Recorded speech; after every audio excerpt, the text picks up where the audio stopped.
Hello, Faith Social. My name is the Rev Dr. Courtney Colleton, and I am the senior pastor of the historic St. James AME Church family of Abbeville, South Carolina. For just a few moments, I just want to speak from the thought, please don't cut out the nightlight. Growing up as a child, I had an unhealthy fear of the dark.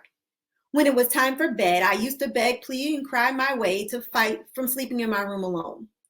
I would intentionally soak my bed with water and fill every floor with my toys, or even let out our dog to wreak havoc so it can give us a validated reason of not to go into our bedroom. Well, of course, my parents were having it with me and saw right through my tactics and sent me to my room. After some weeks went by and they saw that my terror was not a hoax, they decided to purchase a nightlight to help me sleep in the dark. One day, they took me along with them to the local Dollar General to purchase a nightlight for my room. After we got to the store, I ran down the aisle like a kid in a candy store for about 30 seconds and happened to find a Disney Star nightlight with a Jiminy Cricket hanging at the end. Even to this day, I rejoice over the fact that even when you find yourself at your lowest point, God will be able to make room for you by holding on to the light. God will make room for your victory by showing you the way with Him being the light in your life. Well, when I got this nightlight home, I was adamant about plugging it in just to see it light up. But before I could reach my room, my parents told me to wait because this nightlight only works best in the dark. Looking at this paradox as an adult, I often question the validity of darkness and why we as humanity are so afraid of it. Well, the answer is very clear that we are not afraid of the dark as humans, because from birth to death, we are constantly surrounded by dark times. But we become more challenged by the dark because of the concept of how we respond to it with our lives, our potential, our dreams, and our hopes when it blends in the background, especially during times when we've been created to stand out. We feel that if we find ourselves in darkness, that no one will validate our existence, hear our voices, or honor our living because of the possibility of getting lost in the shuffle. With this being said, we can clearly deeply resonate with one of the greatest stories in the Bible concerning the birth of Jesus, which is the three magi, or what other versions of the Bible would label them as the three wise men.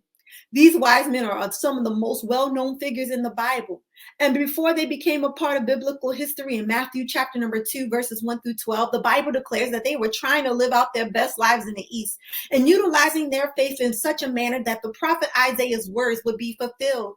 Their lives at the time were shaded in a bubble filled with darkness from religious persecution, political harassment, racial division, relentless poverty, and unprecedented incurable diseases. If these three men lived in 2021, simply their testimony would simply be that the more things change, the more things remain to be the same. Haven't you heard that before? These magi were waiting for more than just a change to happen in the world, but more for a transformation to happen within themselves. Simply because of their humanity humbles them into a place of waiting. Now, you and I, as little children and even adults like ourselves, don't like the concept of waiting because anything that delays instant gratification is destined to be destroyed for human satisfaction. In this season, we as humanity have proven time and time again that we have a problem with patience. We live in an instant, fast-paced society where everything now must move at our fingertips and be ready at our daily demands. Waiting, my brothers and sisters, is not also a bad thing, but because just like my nightlight, some things can only work best in its appropriate place and its season. Ecclesiastes 3 said it best that there is a time for everything and a season for every activity under the heavens. So in their waiting, in the three magi's waiting, they found a moment of reprieve to let them know that their hopes were not hopeless because they found a star in the sky, meaning that their answer has been given. But like a good math equation, your faith will make you show your work. Well, these wise men understood the assignment in their waiting season to make one of the greatest discoveries of all humankind, which was a young child wrapped in swaddling clothes named Jesus. Through their persistence, they taught us 3 points, and just for us to help us to realize this is how we don't cut off the nightlight in our lives. Well, point number 1 is that simply, if we're not going to cut off the nightlight in our lives, we got to know what we're looking for. These magi were on a mission more than just to follow a star for GPS purposes, but actually to reach the real star, the star that we know is Jesus Christ that brought hope to a hopeless world. Secondly, they didn't allow anyone to sabotage their search. Yes, even when you're on the path to greatness, sometimes going through the dark will show you monsters that will bump into the night, that will try to bring harm to what God has already established and planned and orchestrated for your life.